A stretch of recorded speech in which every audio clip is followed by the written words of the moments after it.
안녕하세요. 인생고개입니다. 부모가 자식에게 상처를 받는 말은 어떤 말인지 여러분은 아세요?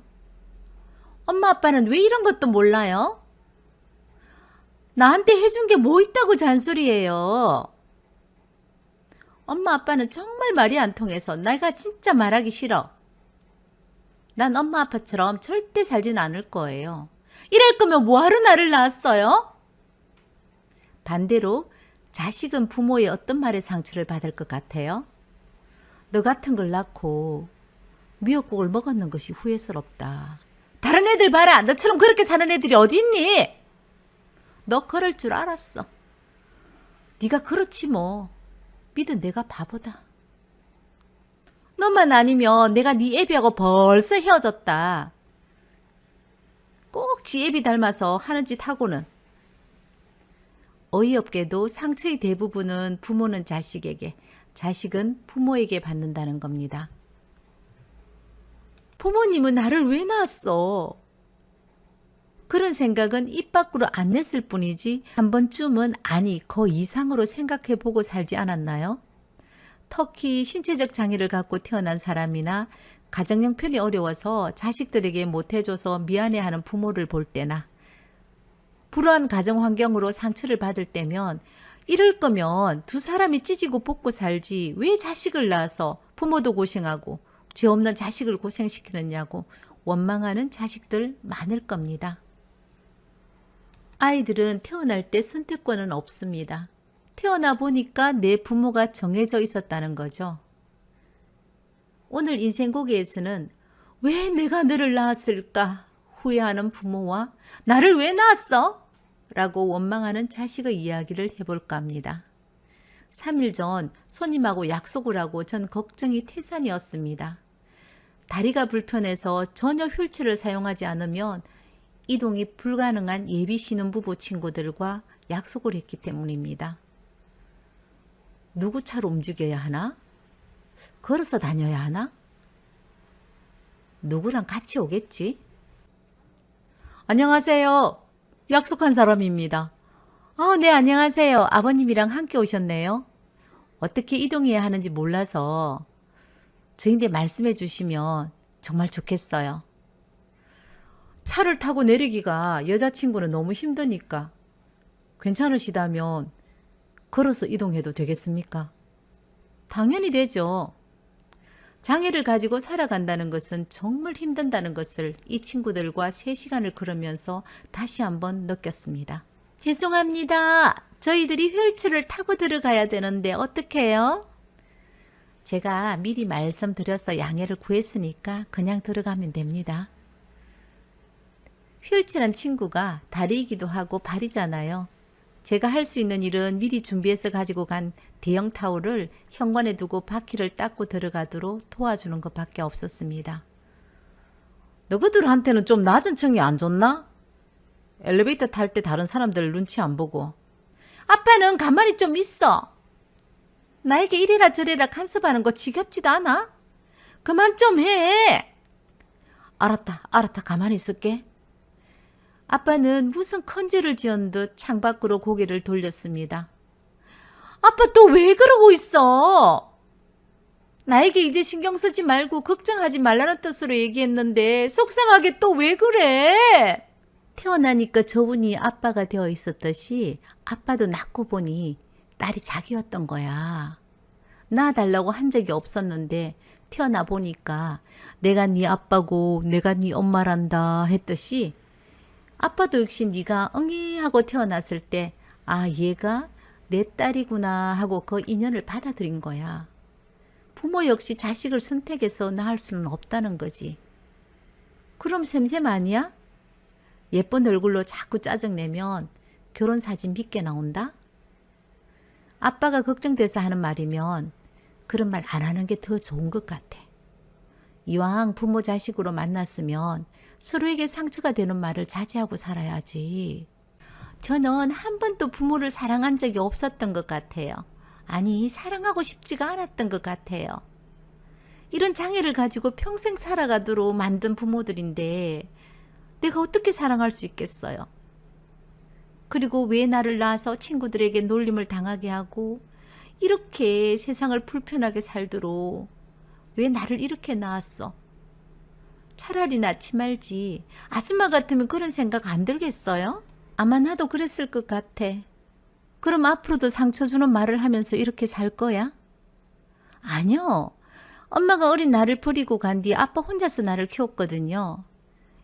힘들게 나를 키우는 아빠를 볼 때면 미안하면서도 전 싫었어요. 왜 낳아서 우리 서로가 고생하고 원망하고 어쩌면 평생 이렇게 상처를 안고 살아야 할지도 우리는 모르잖아요. 방문 닫고 혼자 술 마시는 아빠가 지금도 불쌍하고 싫기도 하고요. 나만 아니었으면 엄마도 떠나지 않았을 거 아니에요. 그런데 이런 미안한 마음도 잠시고 이렇게 공상 들고 살 것 같으면 차라리 낳지 말지. 낳았으면 갖다 버리지. 왜 이렇게 살아? 나 때문에 아침에 출근하고 저녁에 퇴근하는 직장을 다니지 못하고 아빠는 택시 운전을 해요. 아빠는 실타래하고 코바늘, 대바늘 그리고 견본책을 수시로 내 방문 앞에 두고 일하러 갔습니다. 제 친구는 실과 바늘이 되었고 지금은 제 직업이 되었어요. 남자친구를 만나면서 아빠를 조금씩 이해하는 마음이 생겼다고 합니다. 남자친구는 보육원에서 자랐는데 퇴소하고 주거비, 생계비, 자립수당 등 지원을 받고 알바를 하면서 대학을 졸업하고 실내 건축 디자인 회사에 다녔는데 교통사고로 한쪽 다리를 잃게 되었다고 합니다. 넌 정말 행복한 사람 같아. 뭐라고? 내가 행복하다고? 오빠는 이 몸을 하고도 지금 행복해? 난 사랑받고 자란 너를 만나서 너무 행복해. 난 그런 사랑을 받은 기억이 없는 사람이잖아. 넌 태어났을 때 엄마 아빠가 기다리고 있었잖아. 난 아무도 없었어. 너처럼 고집을 부릴 수도 없었고 욕심을 낼 수도 없었는데 넌 아빠에게 다 하고 살아가잖아. 아마 내가 네 아빠였다면 세상을 다 잃은 사람처럼 살았을지도 몰라. 어쩌면 너를 시설에다 보냈을지도 모르지. 언제나 어떻게 사랑한다고 말을 할 수가 있어? 난 못할 것 같아. 난 정말 자신이 없어. 남자친구가 난 네 아빠처럼 못할 것 같다는 말을 했을 때 아빠가 나에게 했던 말을 생각해 보았다고 해요. 초등학교 소풍 갈 때 아빠가 업고 가면서 사랑하는 내 딸이 걸어갔으면 좋았겠지만 하늘이 내 딸 다리를 아빠가 대신하라고 하네. 이런 기회를 준 하늘에게 아빠는 항상 감사하면서 산단다. 너를 얻고 그럴 수 있어 행복하다는 말이 얼마나 가슴 아픈 아빠의 말인지 그때는 몰랐다고 합니다. 하루는 식탁 위에 올려진 소주병과 같이 있는 노트를 본 적이 있었는데 어차피 네가 누구의 몸을 빌려 이 세상에 태어난 운명이었다면 나를 네 아빠로 만들어줘서 너무 고맙다. 살림살이가 넉넉하고 좋은 부모 만났으면 더 좋았겠지만 그래도 난 네가 내 딸로 와줘서 고맙고 감사하다. 그리고 건강하게 낳아주지 못해서 미안하다.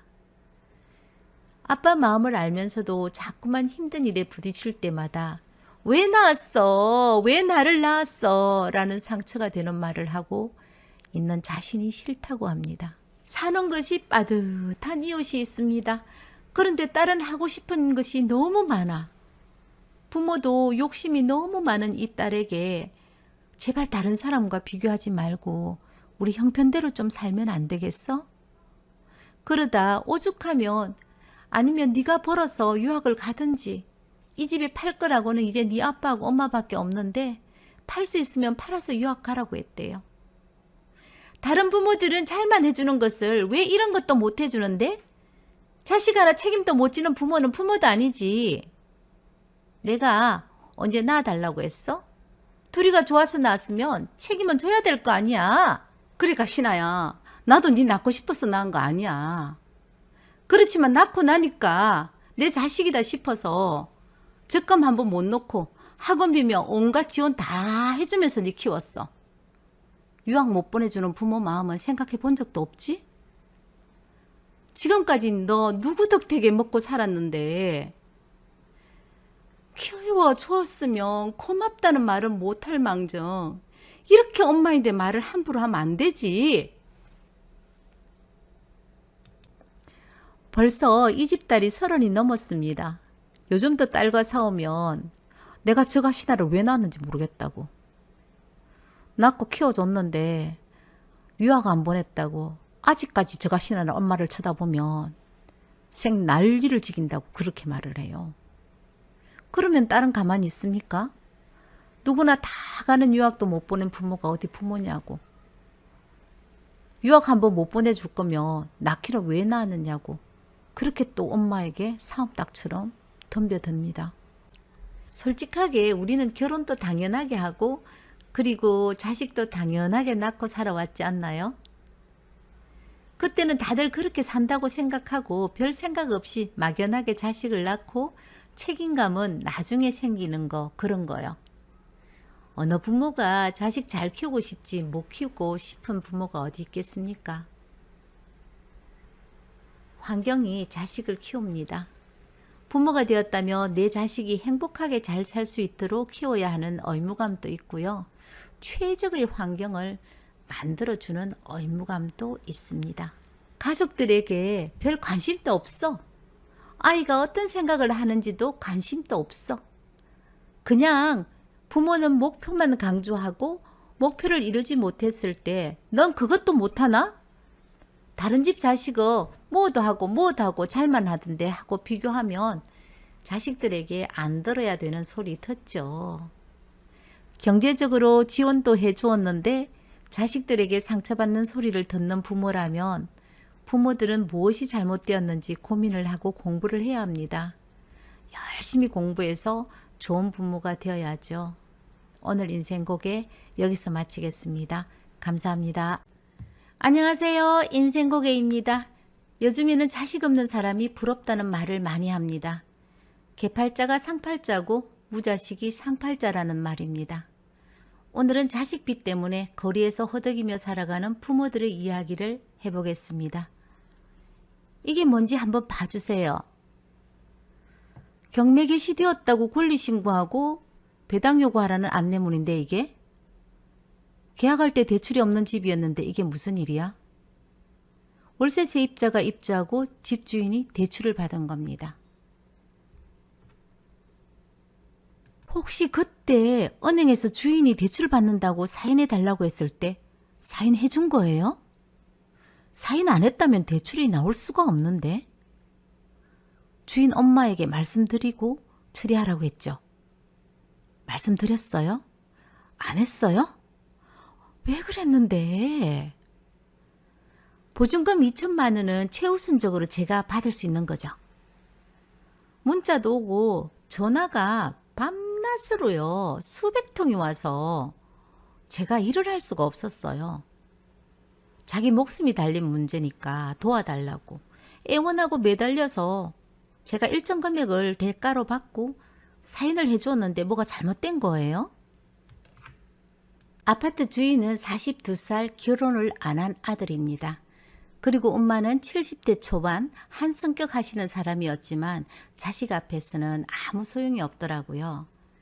조금은 늦게 얻은 아들이라 물질적으로 부족한 것 없이 키웠는데 고등학교 다닐 때부터 친구들과 도박을 하고 직장 생활을 하면서도 주식을 해서 엄청난 빚을 졌다고 해요. 당뇨와 심부전증으로 혈액투석을 받으면서 엄마는 식당에서 파트타임으로 주방 보조로 일을 합니다. 아파트 세 채를 팔아서 갚아도 아직 빚이 있다고 합니다. 한 번은 제가 자식 앞으로 된 이 아파트는 위험할 수 있습니다. 이건 엄마 아파트 아니에요. 자식 아파트입니다. 빨리 정리하고 어머님 살아갈 준비를 하셔야 된다고 했거든요. 아들이 사고는 치지만 사람은 착하다 이가.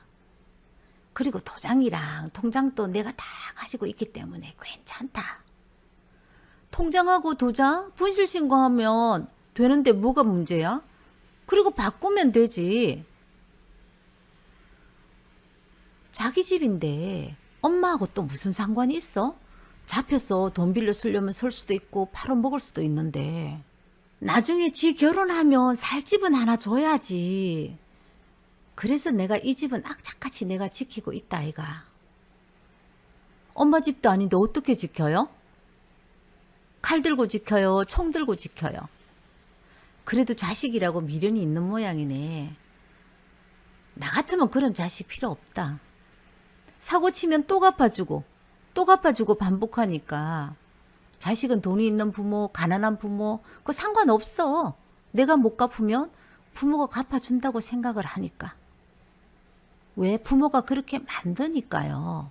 갚아도 계속 옹달새 물 솟는 것처럼 송송송송 나오는 그 빚 때문에 우리 사모님 힘든다고 그러셨죠?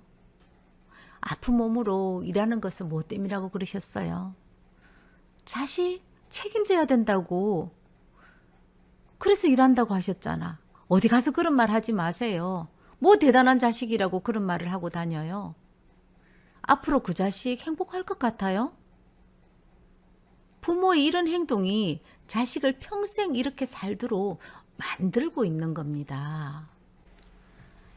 여기 또 한 사람 자식 빚 때문에 우는 친구가 있습니다. 엄마가 너무 알뜰해서 자라면서 갖고 싶은 것도 제대로 못 갖고 입고 싶은 것도 많았지만 참아야 했던 딸이었습니다. 딸이 21살이 되면서 충족하지 못했던 그런 부분을 자기 스스로 해나가는 겁니다. 어떻게 해요? 빚으로. 고등학교를 졸업하고 취직을 하면서 카드라는 신세계를 알게 된 겁니다. 쑥 내밀기만 하면 원하는 것을 가질 수 있고 당장 통장에서 나가는 돈이 없으니까 얼마나 좋아요. 카드 돌려막기도 해보고 친구들에게 빌려보기도 하고 다 해보았지만 끝에는 본인이 능력이 어디 있어요? 자연스럽게 부모에게 대신 갚아달라고 손 벌리는 방법밖에 없죠. 그런 부모는 갚아줘야 내 자식이 편하게 살 수 있다는 생각으로 욕을 하면서도 덜큰 갚아줍니다. 카드를 얼마나 많이 사용했는지 4천만 원이 넘는 금액이었다고 합니다. 넉넉한 살림이 아닌 친구에게는 엄청 큰 돈이라 남편에게 겁이 나서 말도 못하고 친척이며 아는 지인들에게 아쉬운 말을 하면서 빌려서 겨우 갚아주었다고 합니다. 친구가 주택에 살았는데 딸방에는 평소 들어오지도 못하게 해서 들어가지도 못했답니다. 카드를 어디에 썼는지 물어는 봐야 될 거 아닙니까? 그래서 물어보기도 하고 달래보기도 하려고 들어갔는데 옷장 속에서는 보지도 못한 옷이며 가방들이 산더미처럼 쌓여 있었다고 해요. 그리고 주택 외부에 있는 선반 박스 위에는 한 번 입고 세탁하지 않는 세탁물들이 수북하게 쌓여 있었고요. 두 번 다시는 카드 사용을 안 하겠다는 다짐을 받고 마무리를 했지만 거버릇 어디 개 주겠어요? 카드를 못 쓰게 하니까 이제는 대부업체 대출을 받아서 쓰고 상환을 못해서 독촉에 시달리고 있는 딸 때문에 요즘 사는 게 사는 것이 아니라고 했습니다. 자식이 갚을 능력이 없으면 부모가 갚아줘야지. 다른 집 부모들은 자식들에게 이렇게까지는 하진 않는다. 이렇게 뻔뻔함까지 있는 딸을 정말 죽이고 싶고 저거 어디 가서 안 죽나? 어디 나가서 안 돌아왔으면 좋겠다라는 그런 생각이 들더랍니다. 감당할 수 없는 큰 금액이기도 했고 자꾸 반복이 되니까 어쩔 수 없이 남편에게 말했는데 자식이 저 모양이 되도록 뭐하고 살았느냐고. 내가 돈 벌어서 집구석에 돈 들려주면 넌 그것 가지고 자식이라도 잘 키우고 살아야지 도대체 너 뭐 했느냐고. 욕을 배 터지게 얻어먹었다고 합니다. 살고 있는 전세를 월세로 전환하면서 전세자금 대출을 상환하고 얼마 안 되는 돈으로 딸 빚을 갚았습니다. 부부는 서로가 자식을 잘못 키웠다. 그럼 당신은 자식 키우는데 관심이 있었느냐? 이렇게 시작되는 싸움이 끝없이 이어졌고 요즘은 가정도 깨지기 일보 직전까지 왔다고 해요. 그리고 딸은 직장도 그만두고 자기 사는 방식대로 유흥업소를 맴돌면서 살아가는 모양입니다. 차라리 안 보니까 더 편하다고 했습니다. 그렇다면 부모는 자식을 언제까지 도와줘야 할까요? 대학 졸업 때까지 하면 되나요? 결혼할 때까지 부모가 해줘야 하나요? 여유가 되면 끝까지도 해줘야죠. 부모들의 생각은 다양합니다. 언제까지라는 시간을 정할 수는 없지만 도와줘야 하는 시간을 단축할 수 있는 방법은 있지 않을까요? 부모에게 자식은 자랑이고 살아가는 희망입니다. 이럴수록 무조건적으로 주는 것보다 어릴 때부터 경제관념을 확실하게 알려주는 것이 좋은 방법입니다. 친구 자식들 중에서 자기 앞가림만 잘하는 자식을 가진 친구들이 부럽다라는 세상입니다. 용돈까지는 우리가 어떻게 바래? 절대 안 바래요. 제발 부모 돈꿀만은 안 빼먹는 자식이길 바랄 뿐이죠. 옛말에 한 부모는 10자식 키워도 10자식은 한 부모 못 모신다는 말이 있습니다. 자식은 부모에게 9을 받아도 나머지 하나조차도 받고 싶어 하고, 부모는 10을 다 주어도 언제나 다 주지 못해서 자식에게 미안해합니다. 그게 부모 마음입니다. 그런 애절한 부모 마음이 내 자식 잡는 것이라는 것을 부모는 알았으면 합니다. 자신의 일을 스스로 해결할 수 있도록 부모는 안타까워도 내버려 두고 기다려주는 것이 자식 살리는 길입니다. 요즘 부모들은 자식들에게 사랑은 많이 부족하게 주고 경제적으로는 여유 있게 주면 좋은 부모라고 생각들 많이 하시잖아요. 자식을 키울 때는 사랑은 듬뿍 주고 경제적으로는 자식들이 부족함을 알 수 있을 만큼만 주는 그런 부모가 현명한 부모입니다. 오늘 인생고개는 자식 빚 때문에 멍들어가는 부모들의 이야기를 해보았습니다. 부모 돈골 빼는 자식들은 천둥번개 칠 때 밖에 나가면 안 됩니다.